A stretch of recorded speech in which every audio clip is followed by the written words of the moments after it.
Okay, unfortunately, I just had to switch this over to the next video. So just 53 here on this video. Let's see what we have going on. Let's try and put a 1 in here. The natural limit, or the natural log of 1, that's 0. The natural log of 1 is 0, so you got 3 over 0, right? What we're calling 0 is really a tiny number. 3 over a tiny number is infinity. And this would be 2 over 1 minus 1 would be 0, so 2 over 0 is infinity. Infinity minus infinity.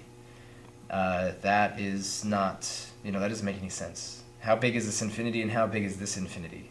How much is left when I subtract this one from that one? Is this one bigger? Is this one bigger? Is it positive? Is it negative? We don't know. So we're going to try and make it in indeterminate form so we can use L'Hopital's rule. Well, one thing getting in our way of that is that this is not a single rational function, so or rational expression. So I'm going to put them together so that there will be one ratio, one fraction together. So all I do there is find a common denominator. Of course, the common denominator would be the natural log of x times x minus 1.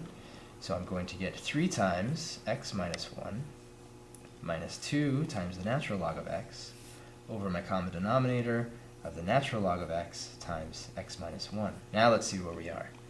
Let's put a 1 in here. 1, right here. 1 minus 1, that's 0, so this is 0. Okay, 0 minus, what's the natural log of 1? That's 0. 2 times 0 is 0. So 0 minus 0 is 0. The natural log of 1 is 0. It doesn't matter what this turns out to be. 0 times 0 is 0. So we have 0 over 0, indeterminate. So we are going to find the derivatives of the numerator and denominator. This is the limit as x approaches 1 from the right. Okay, so the derivative of this minus the derivative of this over the derivative of this. Here we go. Well, derivative of this guy right here is just 1 times 3. Derivative is just 3, apparently. Yeah, so now minus the derivative of this. Okay, this is 2 over x, right? Because the natural log, the derivative of the natural log is 1 over x times 2 would be 2 over x. Okay, oh boy, I'm going to use the product rule here. So this is, let's do the derivative of this. This is 1 over x times x minus 1 plus just the natural log of x times the derivative of this thing. Derivative of this is just 1, so we just have the natural log of x. Let's see now, if we put in a 1, what do we wind up getting?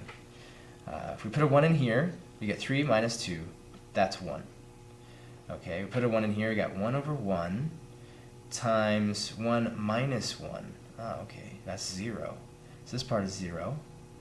Plus the natural log of 1, that's 0. So we have 0 plus 0. Remember that we talked about earlier, if we just have a number over 0, what we're calling 0 down here is not truly 0. It's just a really, really tiny number.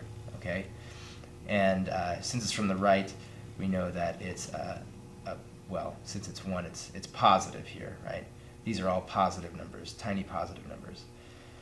So it's going to be 1 over a tiny positive number, so it's going to be infinity.